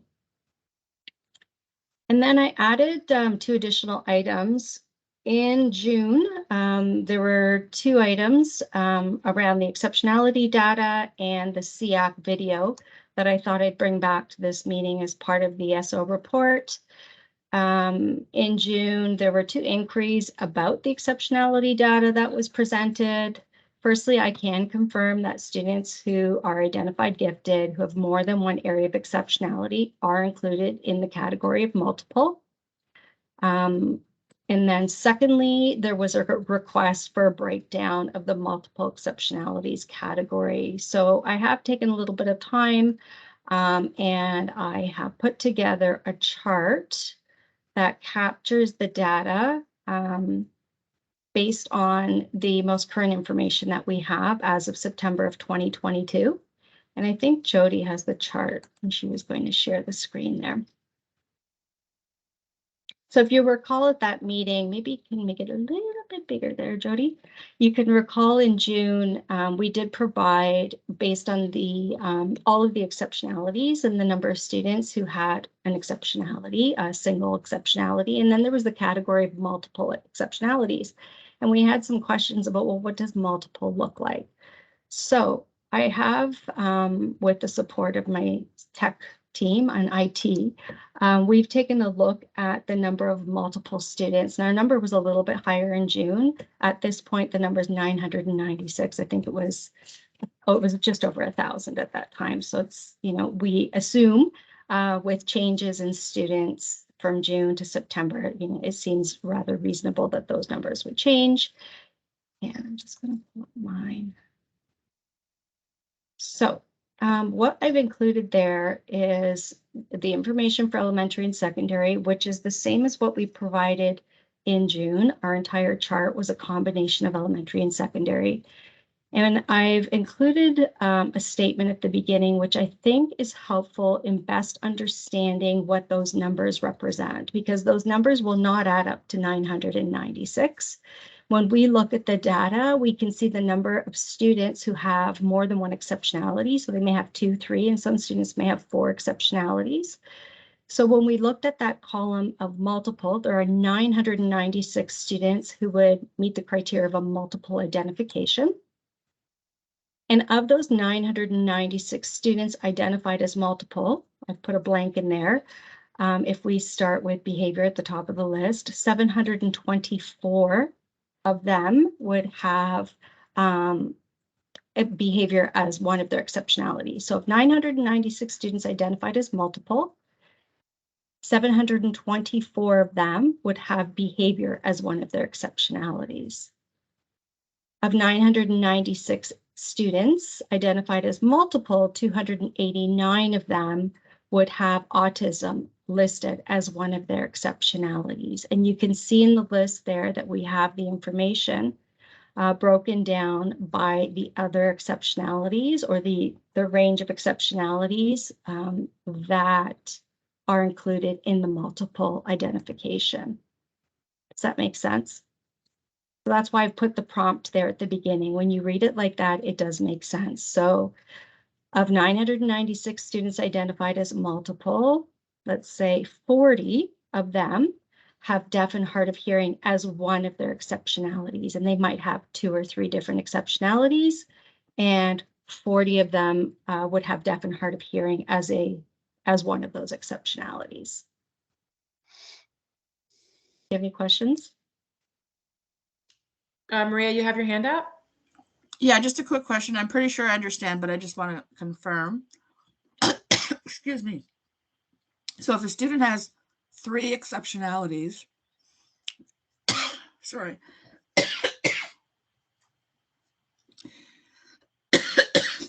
If a student has 3 exceptionalities, they're counted 3 times here, right? Because they're counted for each exceptionality that they have. They're not counted 3 times. This is counting the actual exceptionality. It's not counting the number of students, because that number would not equal 996. Right, but isn't that why it doesn't add up to 996? Because a student, sorry, each student would be in more than one category here, right? That's right, exactly. Yeah. Right, the total so is like well over 1,200 because right. of that, because they haven't counted more than one. So if a student is has a behavior exceptionality and autism exceptionality, they would be part of the 724 and also part of the 289, correct? That's right. Yeah, so that's what I meant. Yeah. So they're counted multiple times. Yes. Yeah. That's why it doesn't equal 996. Of course. Yes, of course. That's what I would expect. But I just wanted to clarify. Thank you. Yeah, no problem. Rhonda, you have your hand up? Yeah, just a comment, a few things. One, I just want to say it's the first time I've seen this. We've been sort of over the years always kind of querying this ME category, and it's nice to see it laid out this way. Also, to see the numbers, because I think it gives everyone a general idea of what the numbers are in our population, and Yeah, it's really good. It's very helpful for me anyways to look at the ME category this way and to break it down like that. So I really appreciate the time that you put in here, Stephanie. And I know you probably won't be doing it every year, but it does, again, it won't change that much, I don't think. Oliver may want to jump in on that one with me, but likely the trends will stay quite, somewhat consistent. You might see some blips here and there, but doubtful. But thank you again for doing this. You're welcome, Rhonda. I am glad that you find it valuable and that you can understand it clearly enough. Yeah, it's really, really valuable. Yeah, and I think my only comment would be, breaking it out this way, fine.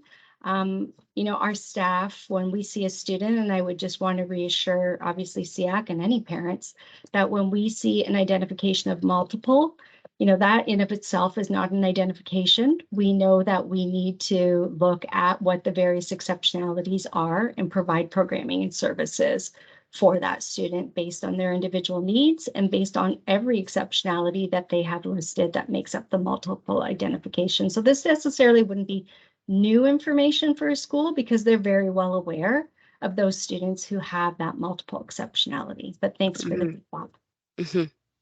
Thank you. Andrea, you have your hand up?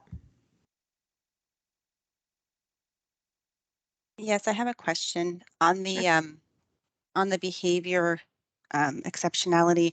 I understand that ADHD falls under behavior. So I just wanted to understand, which I always found interesting. I know there's a behavioral aspect, but people who have children with ADHD, you know that there's a number of other things that you would also associate with that.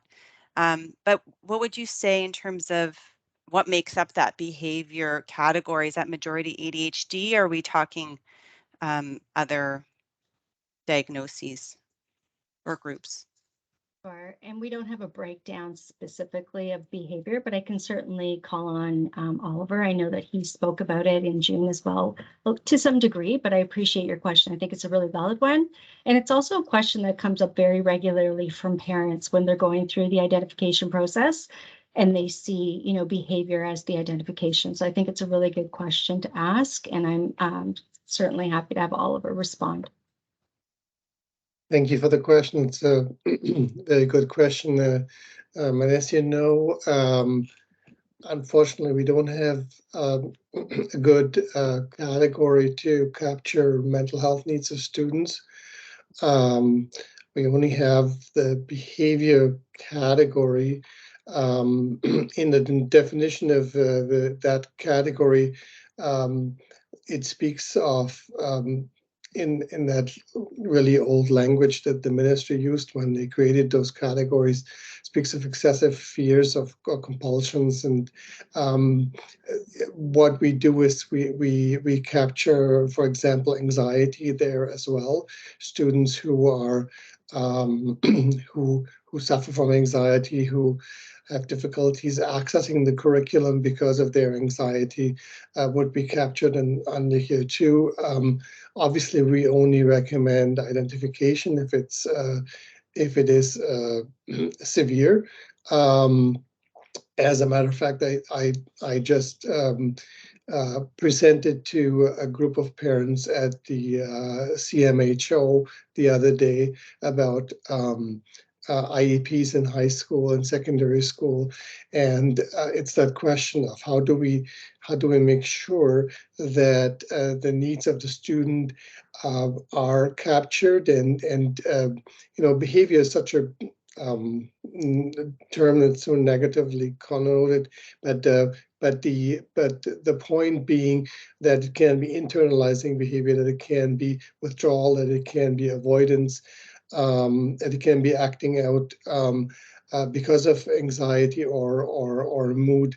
And so we really need to understand our students' needs, particularly in secondary. And that's what I think will capture more than ADHD, although I have to say that attention difficulties are probably like a big group in that as well. I have to say, from particularly when we look at all the external reports that we get from pediatricians and psychiatrists. But again, and it can be a combination also, right? It can be attention and anxiety that our kids are suffering from. So I definitely, those are grouped under this. Can I Thanks, add Oliver. something? Yeah, Rhonda, go ahead. Thank you. I just want to add, and oftentimes, Andrea, the ADHD child will fall under the LD category. So I think they're lumped into like not just the behavior category.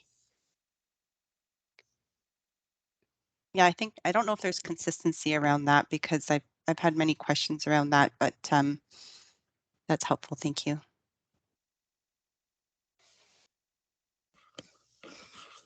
Perfect. Thank you so much. Stephanie, is there any other questions?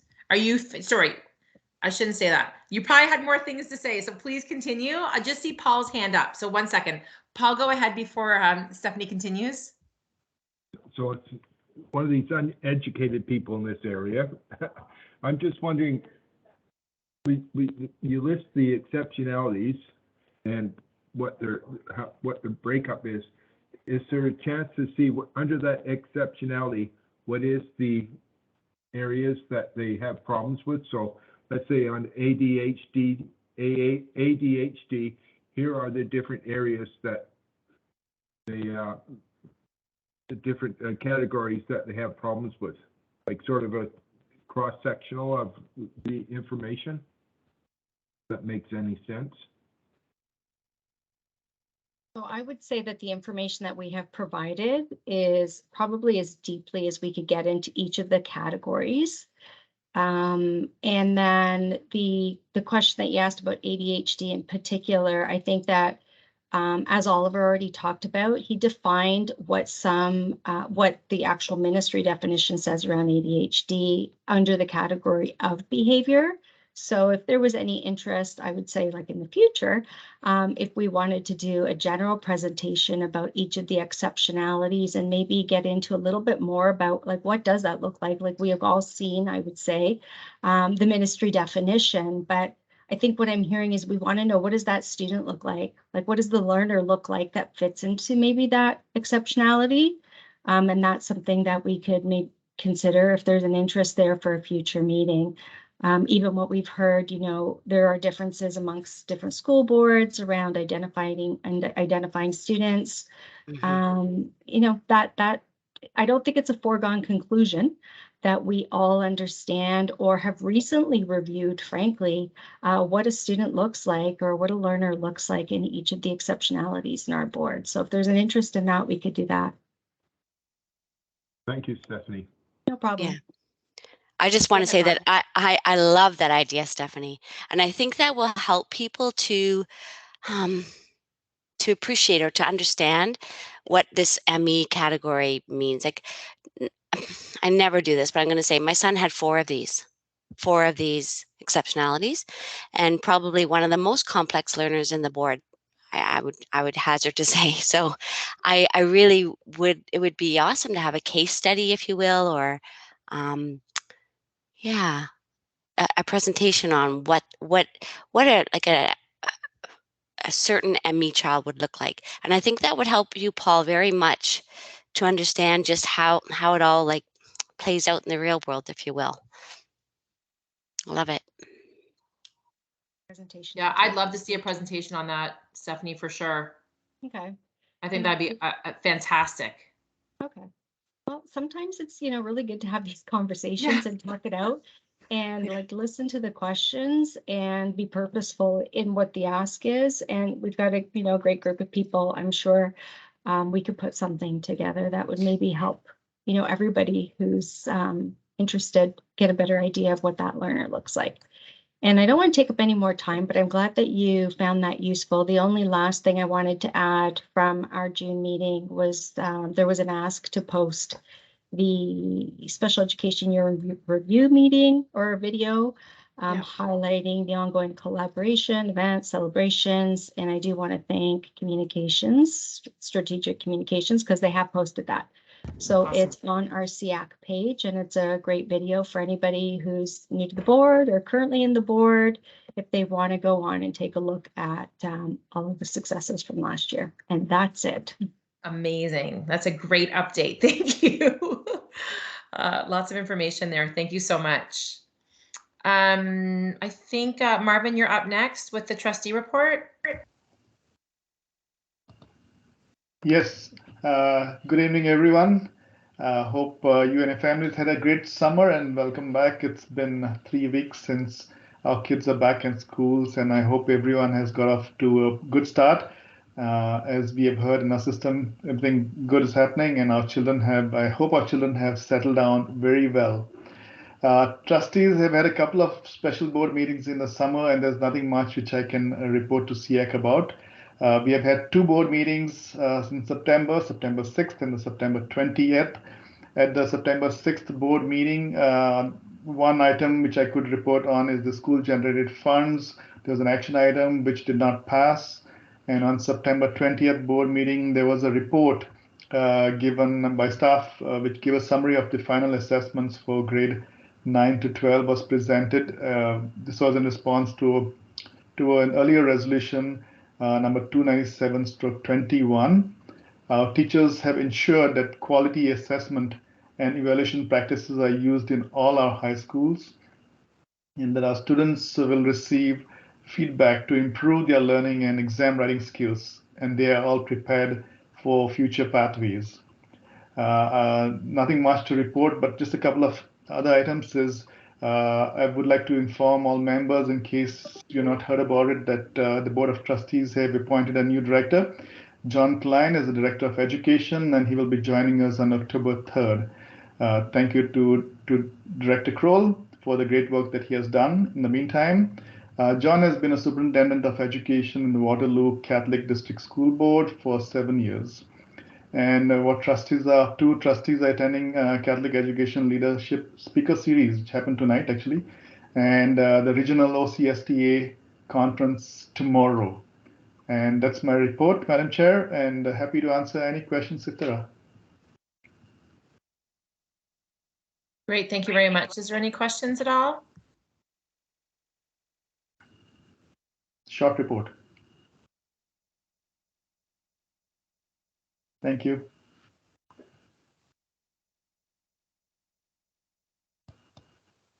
Thank you for the report.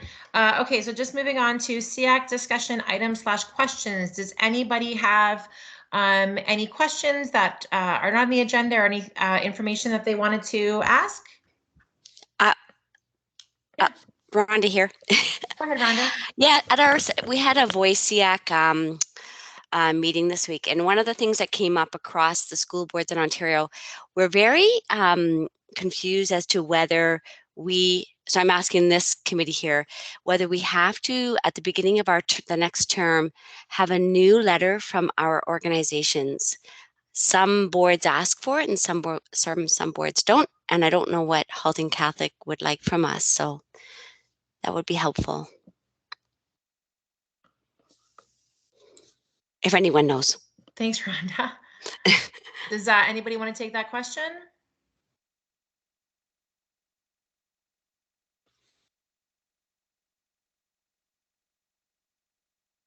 Yep, go ahead, Stephanie.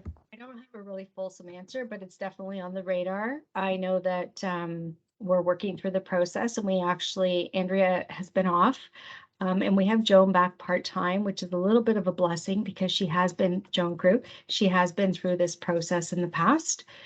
So we've actually set up a meeting to talk about what exactly the expectations are, and she has a document that she's going to be sharing with us. So thinking between now and I think it's October 24th, what I'd like to propose is maybe go through the documentation, certainly can share it with you, Brenda, and then if we want to put something out to SEAC to let you know what the requirements will be, we're happy to do that. And that's really on the list of next things to worry about. So definitely we can get that information to you. Can I mention something to the SEAC right tonight? I did a review of the boards across Ontario to find out who our SEAC reps are in voice, and lo and behold, most boards do not put on their website who their SEAC members are. Well, a lot of boards don't. Our board does, and I just want to pat us on the back, because that's really a best practice in my mind, to be able to reach those members that you know, as we all know, we struggle with people understanding that SEAC even exists and what it means. So to be able to go to the website and find out who your representative is, how wonderful is that? I could not do that across the province, so good for us. Thanks for sharing that, Rhonda. I like good news. We don't always get it right, but sometimes we do. So that's excellent. Thanks for sharing that. Maria, you have your hand up? I do.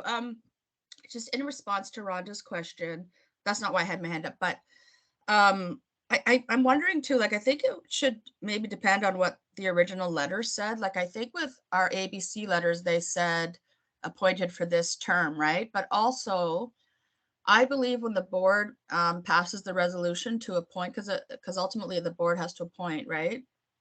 I think those resolutions also have the term in them. So I guess that doesn't necessarily mean the board could just have a new resolution, right, with a new start date. But I don't know if that's a factor to consider. But just the one thing I wanted to share, it's maybe it'll be a little bit of a party pooper here, but yeah, I've been here, I think 8 years. I've kind of lost track of time, but and last year worked on the code of conduct, or the SEAC guidelines. And one thing that's always been a rule is that we're not supposed to talk about our own kids. And I know some people get called out for it, and then others don't. And there's been a few instances of it tonight. So, you know, it's either a rule, in which case it applies to everybody, or it's not. So I think we need to decide that and either update our guidelines or we need to follow them. So I just wanted to bring that up.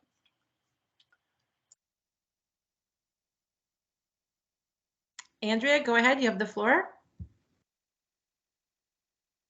So you might be referring to me, Maria, but I just want to I want to understand, like, the context that you bring your own personal situations up. Like, I think if it's meaningful and it has to do with the topic, I don't see the problem. If you're bringing it in from an emotional standpoint and your agenda is to address the personal issue, like, I could see that being a problem. And but if you're sharing a personal experience because you're thinking it's contributing to the conversation, I don't know how you decouple that. Like, I don't know how you could be like, I'm a parent, but I'm not going to talk about the experience if it's meaningful or helpful. So I don't think we should be overly nitpicky about, like, these kinds of things unless it's really disruptive. So yeah, you know what, that's a really great point, and I'm glad that you mentioned that because I think that's why it's a sensitive topic for me, because we were talking about this gifted student survey, and I had some concerns about how some of the questions were worded in the survey, and I shared how my child interpreted a question. I thought that was helpful to share the perspective of how a survey participant might interpret a question. And I was immediately called out for speaking about my child. So I guess, you know, we need to be consistent, I guess, would be my point. So I agree with you, but we have not been consistent like that in the past. And that's why I say, you know, either the rules apply to everybody or they don't, you know, then there shouldn't be rules. So.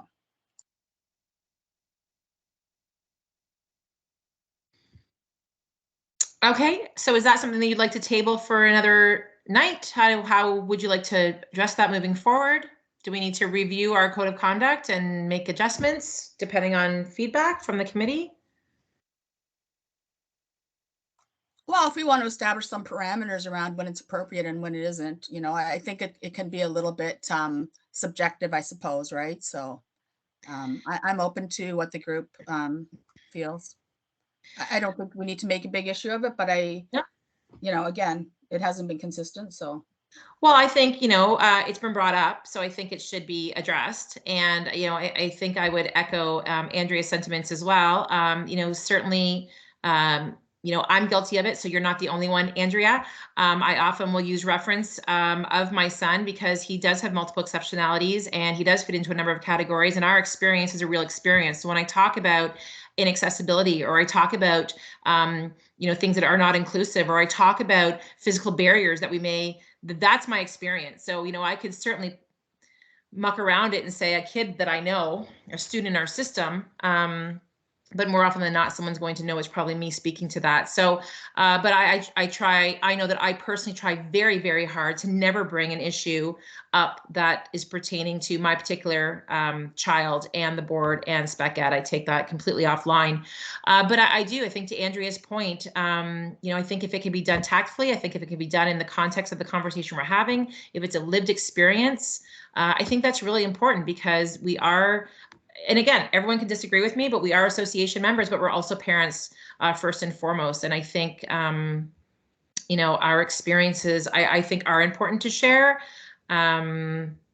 How you put parameters around that, I don't know. I know that, in the past, we try to be careful of it because there could be identifying factors by you mentioning, sort of your child, and then people are going to figure out what school that's at and all that kind of stuff. But I think if it's just an experience that's sort of perhaps a little bit more vague or a little bit more, then, I would be okay with that. But that's my personal input, certainly not as the chair, just as a member of the committee. Yeah, Maria? Well, I was just going to say, it sounds to me, I think like we probably do have to have a little bit more of a discussion because I don't necessarily agree with that, the lived experience piece. Because again, it depends the perspective, right? If it's an experience with programming or services, I don't know that that's appropriate to be coming to SEAC, to be even referenced to SEAC, as opposed to, again, how a student interpreted a question. I think that's a little bit, that's not really personal. That's, anyways, I don't know. It seems like maybe we do need more of a conversation. I agree with Andrea's point. I'm not sure I agreed with everything that you had to say there. So, and you don't have to agree with everything. Yeah. That's the gist of it. And I Right. don't know if this experience that you had was with this SEAC or was it with the previous SEAC? Because I think that's also important to keep in mind. No, it was with this one. It was absolutely right. with this So, one, yeah. So yeah, we can, Paul, I see your hand up, but again, I'm cognizant we have 7 minutes to go, but if this is something that we need to discuss, then perhaps we add it to the next agenda. Go ahead, Paul. Just move on. Sorry, what was that? Oh, as a outsider who has no interest or nobody in the Halton board and all that, I've never seen any abuse of the situation. So mentioning something is fine, but I don't think it's a big issue, and I don't think we need any policy or any discussion on it because I have not seen any abuse of the situation whatsoever. Okay. Okay, thanks, Paul. Okay, well, I'll park this for tonight, I guess, and we'll figure out how we want to, if we want to, perhaps I can open it up to our committee members if you want to fire off an email or give us your thoughts. Again, I'm just cognizant of our time here. So we've got meeting summary and next steps. So a couple of things. I know that I'm going to follow up with a survey with respect to setting our goals. We're going to take a look at doing a follow-up with respect to the inclusion committee. Yep, or the inclusive rec committee. Go ahead, Rick. Hi, Brenda. Thank you. Sorry, not to. I'm just. I have something I just wanted to share. I just saw it in the Oakville Beaver, which is our local paper here, and it's not totally SEAC related, but it's related to like the associations that are part of SEAC. So there's something called, I never heard of this before, is the Halton Region Community Investment Fund is now receiving applications for grants for funding for programs and initiatives or services that any charitable organization is looking to do for 2023. So I just wanted to share with our fellow organizations that I believe the deadline here is November. I'm sorry, I'm just trying here. November 1st, 2022, and it's the Halton Region Community Investment Fund for 2023 funding. So if any of our organizations is looking for some funding for a program they're running next year, or maybe a little small capital project they want to do, the amounts are $30,000 for capital funding or projects, and a little less for the programs and initiatives and services. So I just wanted to share that with everyone, just in case people are looking for some, fundraising is tough. It's getting tough. It's been tougher since COVID, right? So money's tight, and I think we, as charities and supporting kids with special needs and exceptionalities, everywhere we can get money from is I guess a a place to check and kind of reach out and you write your letters and your grants or apply for grants. Just want to let everyone know that that's available as well. And I can send out the link to the article if people like that. If you can, Rick, that would be awesome. Thank you for bringing that forward. I was just going to say, if you don't mind sending the link so that we can get the information, that would be perfect. Yep, absolutely. I'll do that. Great. Thank you so much for bringing that forward. My pleasure. Okay, so those are meetings and next steps. Our next agenda, our meeting Monday, October the 24th. Absenteeism. I don't have my notes on. Who did we receive regrets from? Sorry, Stephanie, do you mind helping me on that? Or I don't think I received any regrets. I don't think so either. I didn't see any. Okay. We do have some people who are not here. 3 people as far as I can see in the people list. Yeah. Lisa Johnson, Samantha Sweet, and Tracy Veal. Yeah, I don't know if I can do a resolution if they didn't provide notice that they were going to be gone.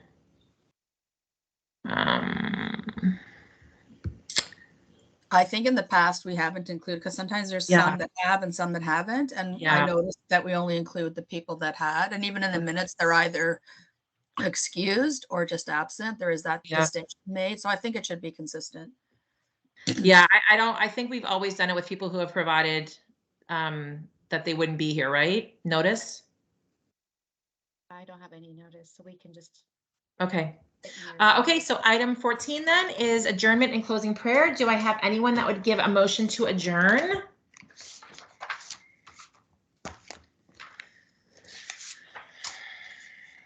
I'm happy to stay here all night. We can do a Netflix watch party. We can do lots of different things. So you guys just tell me. This is Rick. I'll move it. Okay, that's what I thought. Thanks, Rick. Much as I like Rick Netflix. is moving to adjourn the meeting this evening. Could I have a seconder? Monday Night Football. It's Paul. I'll check it. All right. I knew that comment would get you guys. Okay, thanks. Paul is seconding that. I appreciate that. So if you'll join me in the sign of our faith for our closing prayer in the name of the Father and the Son and the Holy Spirit. Blessed are you, O God of all creation. Each day you spread before us the rich and wonderful diversity of the human family created in the divine splendor of your love. Fashioned in your image, you call us to love one another with the same tender care with which you brought us to creation. Each one of us is but one small part of the glory that is you. As we serve the students and families of the Halton Catholic District School Board on the Special Education Advisory Committee, fill us with your grace, guide us with your wisdom, and give us the strength and courage to do your work, so that it may always be said of our every act, God saw that it was good. Amen. In the name of the Father and the Son and the Holy Spirit. Have a wonderful evening. Enjoy your Monday Night Football, Paul. And we will see everybody on the 24th. Thank you. Good night, everybody. Thanks, guys. See ya.